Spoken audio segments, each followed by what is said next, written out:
vamos a continuar con el doctor Matos. Bueno, solo para comentar que hubo reuniones para ver el plan de contención del coronavirus. Y también el doctor Matos es el vocero, así que bueno, ya se han hecho coordinaciones en el hospital, a ver si nos comenta algo. Así que bueno, recibamos al doctor Matos con un aplauso.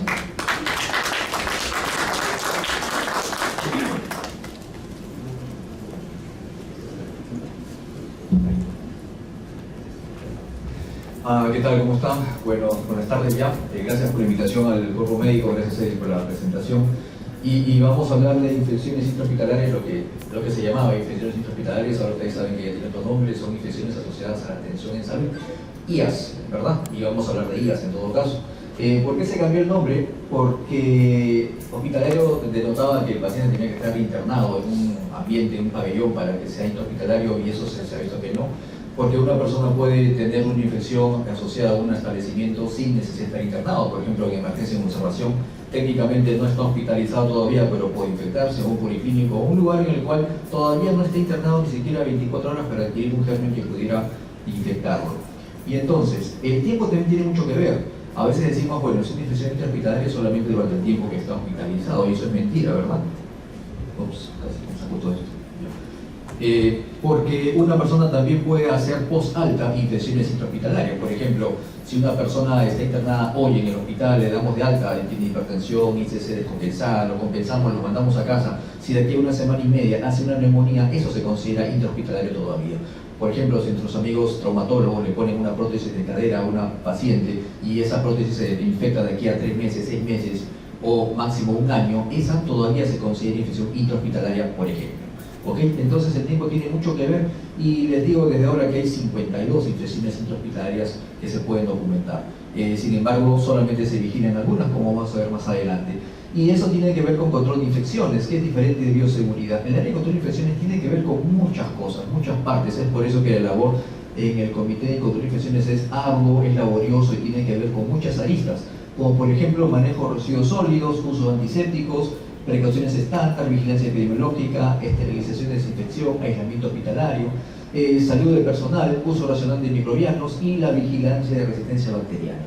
Todas esas cosas, pero vamos a ver solamente algunos aspectos en aras del tiempo, y les prometo que voy a acabar antes de la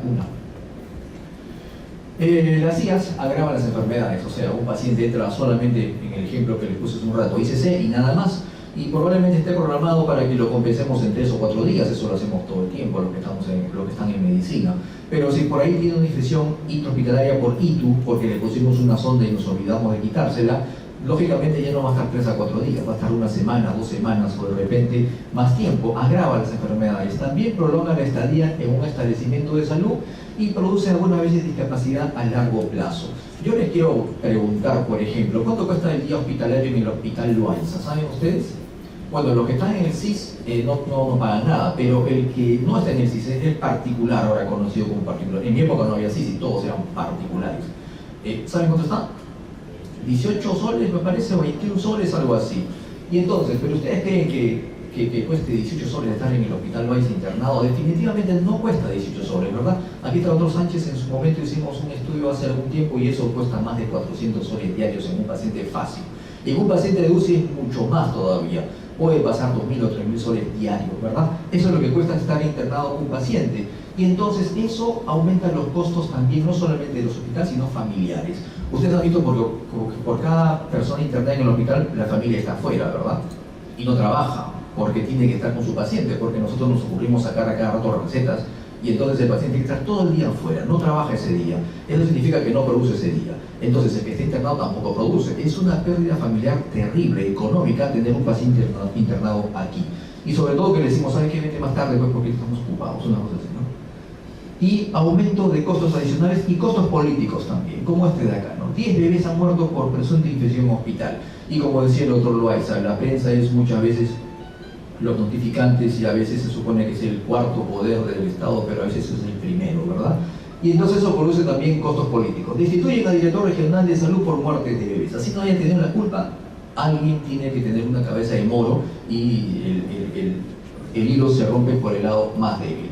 Este es un estudio que se hizo en el año 2000, hace mucho tiempo. Si alguien quiere hacer un proyecto de tesis lo pueden hacer facilito. Hay un protocolo en la página web, y esto es del OPS, costos de infección nosocomial en 9 países de América Latina han usado este mismo protocolo, y también se puede implementar en un hospital como este. No se estudian todas las 52 infecciones porque sería muy costosísimo, pues pueden ustedes encontrar o escoger 2 o 3. Por ejemplo, en el Sergio Bartal escogieron 3 solamente: endometritis puerperal en cesárea, infección de vía operatoria en cesárea y neumonía asociada a ventilador mecánico. Ok, una cosa muy fácil. Primero dijeron, ¿cuántos días nos cuesta tener este paciente de más? Y en caso de endometritis puerperal, más o menos le costó 1.500 soles en los días de hospitalización. Les comento desde ahora que un costo es 400, 500 soles diarios más o menos. Entonces eso es lo que costearon. Infección de vía operatoria en cesárea le costó más o menos 1.000 soles en el días de cama.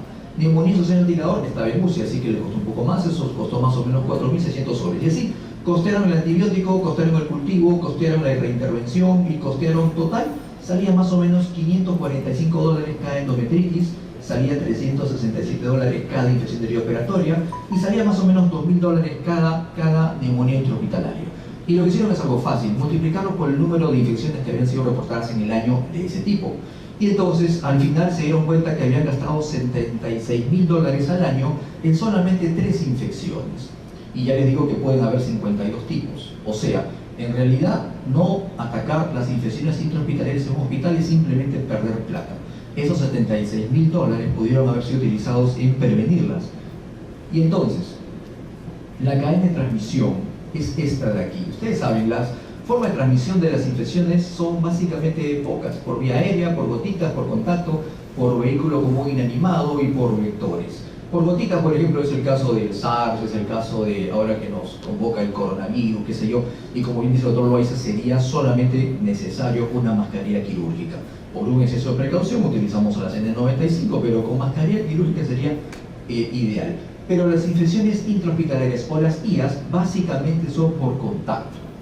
Nuestra Pseudomonas, nuestra Cinetobacter, nuestro Proteo, nuestra E. coli no vuelan, ¿ok? No van de una cama a otra por el aire, por aerosoles. Van básicamente por contacto, por mano portada, por estetoscopio portado, por cubierta de la historia clínica portada. Y entonces es la principal vía de transmisión de las infecciones intrahospitalarias en nuestro hospital. Este es un cuadro clásico, una fotito tomada de una UCI, que podría ser una como la que nosotros tenemos en el hospital por todos lados. Y esta crucecita significa todos los lados que salió positivo a un enterococo que era el causante de un brote. Y ustedes ven, está contaminado el casco de la historia, el velador del paciente, las manijas de las gavetas, los botoncitos del monitor, los botoncitos del monitor, de la bomba de infusión. Entonces, los gérmenes están en todos lados, no solamente están con el paciente. Algunas veces cuando yo estaba en el pabellón, todavía estuve algún tiempo en el pabellón del doctor Sánchez Hurtado, que está presente aquí, y yo me peleaba con las enfermeras y nos odiábamos mutuamente. Yo creo que ahora ya lo superamos. Pero en ese momento, ¿por qué nos odiábamos? Porque a veces la enfermera con muy buena intención venía y arreglaba la almohada de un paciente y se iba al frente a arreglar la otra almohada del otro paciente. Yo le decía, oye, espérate, pero no te puedes mover así, tienes que lavarte la mano entre uno y otro. Y te decía, pero ni siquiera lo he tocado al paciente. No necesitas tocar al paciente, todo su entorno está contaminado en realidad, como bien te dice esta fotito. Entonces, esta es una UCI como que la que pudiéramos tener acá, o cualquier cama hospitalaria que nosotros tenemos en todos lados. Entonces vamos a recrear más o menos cómo pudieran presentarse estas cosas. Viene ahí está, un trabajador de salud que le vamos a llamar el trabajador número 1, y entonces él viene con guantes, si quiere viene con guantes, ok. Y entonces le arregla aquí el catéter venoso central para ver si está permeable y todo lo demás, y de repente ese catéter está contaminado con una Staphylococcus aureus. Pongámosle Staphylococcus aureus marsa, ok. Tiene un marsa, pero también va a colocar sus dedos en la bomba de infusión y ya está. Ese bacteria marsa ya está en los botoncitos de la bomba de infusión, ¿ok? Cosa que no estaba de repente. Y por ahí toca también otra bomba de infusión y ya está. Y bueno, viene otro trabajador, toca esos botoncitos, toca el otro botoncito y toca su tubo endotraqueal. Ya está. Entonces, ese marsa que estaba tranquilo y feliz, probablemente colonizando ese catéter venoso central, ahora ya está en el tubo endotraqueal. Y entonces después nos preguntamos, oye, pero ¿por qué habrá hecho neumonía intrahospitalaria asociado a ventilador por Staphylococcus aureus? Por eso, pues, porque alguien tocó algo y no se lavó las manos en el interior.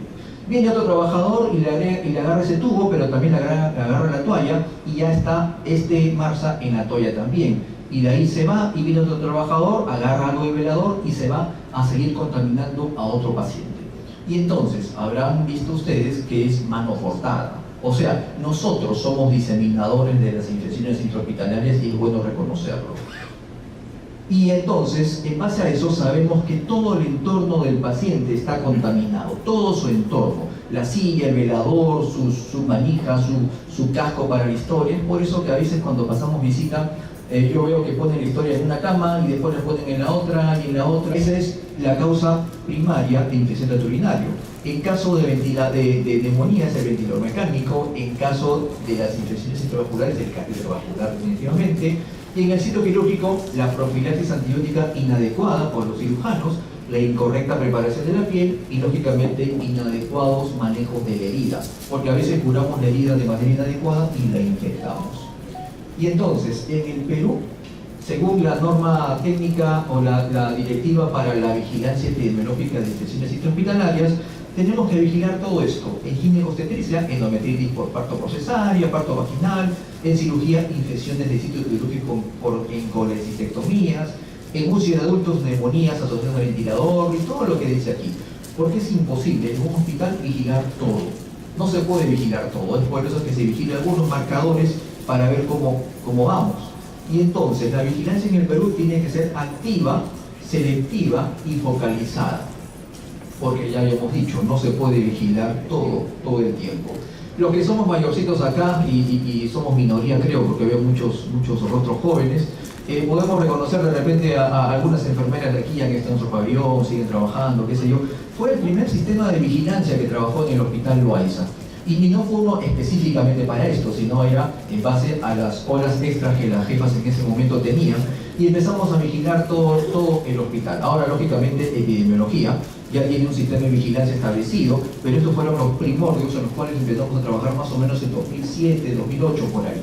Y estos son más o menos los cuadros que les he traído desde el 2009 hasta el 2018. Este año todavía no salen los del 2019, así que no los puedo traer.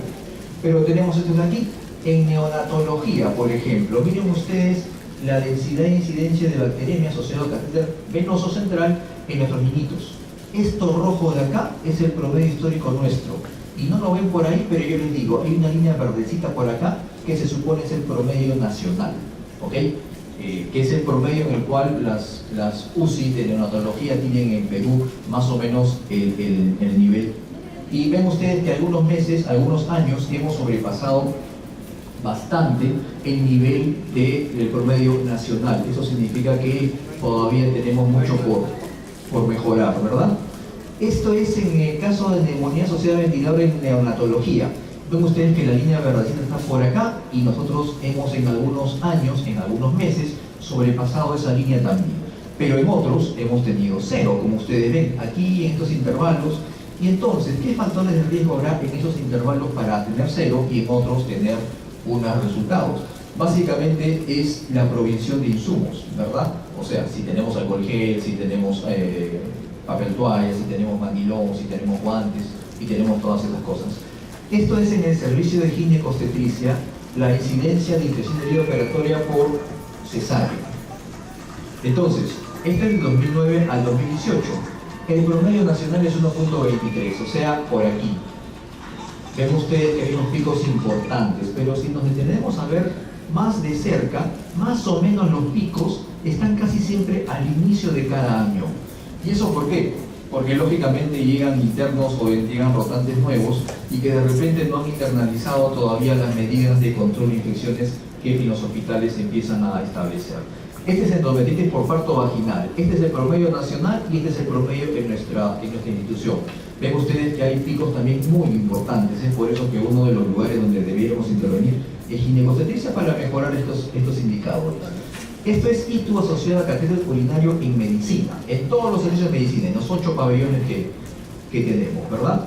Y entonces, ahí está, este es el promedio nacional y hay veces en que tenemos muy poquito y otras veces que no tenemos nada, pero en algunas situaciones hemos sobrepasado la media. Y este es ITU en el departamento de cirugía. Ven ustedes ahí que hay largos intervalos en los cuales no ha habido, pero sin embargo ha habido algunos casos que son esporádicos generalmente. Y esta es herida operatoria por colecistectomía en el departamento de cirugía en los últimos años, en los últimos 10 años por lo menos. Y ahí están ustedes que hay muchos intervalos vacíos, pero hay algunos casos, pero casi nunca hemos sobrepasado la media nacional. Tenemos aquí neumonía asociada a ventilador mecánico y sí hemos tenido problemas en el 2013, 2012, y este es de catéter urinario permanente en el servicio de UCI. Y ven ustedes ahí que la media nacional es esta, y nosotros casi siempre hemos sobrepasado. Significa que tenemos serios problemas todavía para controlar nuestras infecciones en el hospital. Sin embargo, si vemos desde el 2009 hasta el 2018, la tendencia es a disminuirlo, y básicamente porque se han implementado algunas medidas. Todavía no hay un bundle que esté establecido para largo plazo en el hospital, pero probablemente eso es lo que tengamos que implementar. Y entonces, se sabe que cuando hay un buen sistema de prevención de infecciones intrahospitalarias, esta se puede prevenir, pero nunca vamos a llegar a cero. ¿Por qué? Porque muchos gérmenes que infectan o que producen infecciones asociadas a la atención de salud son de la institución, pero muchos otros son de fuera. O sea, si yo, por ejemplo, cruzo la Alfonso Ugarte, me atropellan y me traen aquí a este hospital y me intuban, yo ya tengo un factor de riesgo para hacer neumonía. ¿Cuál? Que no puedo deglutir, no puedo toser. Pero de repente yo tengo mi neumococo metido por acá, que estaba bien tranquilo, estaba de repente colonizándome, pero ahora sí ya se vuelve patógeno porque yo no lo puedo expulsar, no puedo toser y hago mi neumonía. No por ningún germen intrahospitalario, sino que yo lo traje de afuera. Es por eso que casi nunca vamos a tener 0, 0, 0. Pero hay algunas situaciones en las cuales sí podemos llegar a casi 0, como cuando implementamos paquetes de medidas o bundles, ¿no? O combos. Como cuando vamos a Kentucky o al McDonald's, tenemos un combo, te sirven pues tu papita, tu sándwich y tu Coca-Cola, ¿no? Si no te sirven papitas, significa que no es un combo, es simplemente un sándwich con gaseosa y nada más. Entonces, los bundles para infecciones intrahospitalarias son los que actualmente están siendo llamados para implementarse y ser una estrategia efectiva para disminuir la tasa de infecciones intrahospitalarias. Por ejemplo, esta es una diapositiva ya antigua. Este es el clásico estudio de Pronovost en el 2006, imagínense, y te dicen que si aplicas un bundle con todas estas medidas, la tasa de infecciones asociadas a ventilador mecánico puede disminuir. Por ejemplo, este bundle que se implementó en 103 UCIs del estado de Michigan, 18 meses de seguimiento y más o menos 1.981 meses acumulados, se implementó higiene de manos rigurosa para todos los que trataban con esta ventilación, barrera de protección máxima, que significa siempre cuando vamos a tratar o a atender a un paciente con ventilador mecánico, ponerse guantes, mandilón, mascarilla y gorro. Limpieza de UCI, de catéter relacionado, cuando vayamos a tocar el catéter o cuando vayamos a limpiarlo con clorexidina. Evitemos el exceso femoral y remover el catéter apenas la indicación sea terminada. Este bundle lo que produjo es la disminución de más o menos la media, que era de 7.7 infecciones de catéter por cada 1000 días de catéter puesto, a solamente 1.4, una disminución muy intensa en cuanto a la infección por catéter. O sea, si tú aplicas el bundle, es decir, las 4 o 5 medidas que tú escojas y las cumples religiosamente, lo más probable es que tu tasa de infecciones disminuya. Este es un bundle, por ejemplo, implementado en una unidad de cuidados intensivos neonatales para disminuir la neumonía asociada a ventilador mecánico. ¿Cuáles son las medidas que implementaron? Estas 7. Elevación de la cabecera de la cama a 30-45 grados para evitar que se aspiren. Reforzamiento de la higiene de manos. Succión estéril y manipulación de equipos respiratorios con, lógicamente, medidas de asepsia. Intubación, reintubación y succión de tubo endotraqueal estrictamente indicado por el protocolo. ¿Qué significa eso? Nunca aspirar un paciente solamente una sola persona. Si ustedes van a una UCI o cualquier pabellón que tenemos acá y están aspirando, van a ver una sola persona aspirando a las secreciones. Eso no se puede hacer nunca. ¿Por qué? Porque cuando tú toques el botoncito, toques algo, ya tu mano se infectó, y cuando le metas el tubo que va a entrar hasta el tubo de tu tarjeta adentro, ya lo contaminaste con todo lo que está afuera. Entonces, en los protocolos te dice que siempre tiene que haber asistencia. Cuando se hace eso, cuando se cambia el circuito de ventilador, si está visiblemente sucio o funciona mal mecánicamente, y no cada cierto tiempo como se hace ahora, cuando se da el cuidado bucal y cuando se evalúa diariamente la necesidad de permanecer o no con ventilador, la tasa de infecciones baja, ¿no? Más o menos en cuanto una disminución del 50% en la reducción de neumonías asociadas al ventilador en 6 meses de intervención. O sea, cuando aplicas tu bande y lo aplicas bien, eso se traduce en disminución de infecciones intrahospitalarias. Pero sobre todo algo importante, que es la decisión política, ¿ok? O sea, si tus gestores apoyan realmente esto de aquí, esto da resultado. Pero si los gestores del hospital no van a apoyar estas indicaciones, mejor no hagamos nada, porque va a ser una pérdida de tiempo. Esta esquelita la saqué del Hospital Italiano de Buenos Aires, te dice: estimados doctores, durante las recorridas médicas es necesario que se reduzca el número de personas que ingresan para la atención de los pacientes. El Comité de Control de Infecciones recomienda un máximo de 3 profesionales en la habitación de aislamiento, solo uno si es posible. O sea, no podemos meter pues estudiantes a la UCI, no se puede, simplemente, ¿verdad? O uno máximo, y empezar a restringir el acceso, porque cuanto más personas entren, más bacterias van a entrar también. En sala de operaciones, a veces entramos y vemos ahí que está el cirujano mayor y sus 5 alumnos atrás, ¿no? Metiendo la cabeza a ver cómo se opera una vesícula. Eso tampoco se puede hacer, ¿no? ¿Por qué? Porque cada vez más personas son más infecciones. Respetar las indicaciones de las enfermeras a cargo de los pacientes en cuanto a vestimenta y lavado de manos. Tienen toda la autoridad para exigir su cumplimiento. Eso tiene mucho que ver. Otra vez estaba en un pabellón respondiendo a consulta, entonces vino un interconsultante que es un residente de R3, ustedes saben que R3 tiene el síndrome de Dios del Olimpo, ¿verdad? Y entonces la enfermera le dice: doctor, póngase este mandil porque mi paciente tiene neutropenia febril y lávese las manos. Y dice: no te preocupes, yo sí nomás, no pasa nada. Porque consideran que ellos no contaminan, que están estériles, que nacieron para servir, qué sé yo, ¿no? Entonces, eso no se puede hacer. Les cuento mi experiencia. Yo estuve en el Emilio Rivas, sí, en el Emilio Rivas, en un hospital de Sao Paulo, ustedes saben, especializado en infecciones, simplemente 8 pisos en esa época, todos para infecciones. Y una vez yo estaba ahí atendiendo a mi pacientito y entonces le saqué un AGA electrolitos, pero me olvidé la orden en el stack de médicos. Así que yo entro y agarro mi orden y me salgo, pero siento que alguien me mira. En realidad me estaban mirando todos, había como 20 personas adentro, médicos. Me miraron aterrorizados, ¿ok? Y entonces yo dije: ¿qué pasa, no? Y se acerca el jefe del servicio y me dice: doctor, está suspendido 2 días. ¿Por qué? ¿Qué hice? Entonces me da un librito que se llamaba Manual de Control de Infecciones. Lea esto, doctor, y cuando termine de leerlo, viene para acá.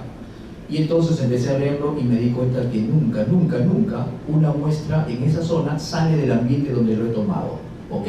Y yo me pasé con mi AGA electrolitos de un sitio a otro. Eso era algo escandaloso para ellos. Después lo entendí. Pero acá pues el interno va con su jeringuita por allá, por acá, se pinchan y todo lo demás, ¿no? Pero las enfermeras tienen toda la autoridad para exigir que los médicos como nosotros cumplamos las normas de control de infecciones. Entonces, en conclusión, la vigilancia y la retroalimentación en las salas de hospitalización es importante. La prevención requiere compromiso no solamente de los médicos internos, de todo el mundo en realidad. Y las medidas para la prevención de IAS requieren sensibilización, aumento de responsabilidad y lógicamente cambio de conducta de nosotros mismos, porque al final somos nosotros los que producimos las infecciones en la mayoría de veces. Ok, muchas gracias.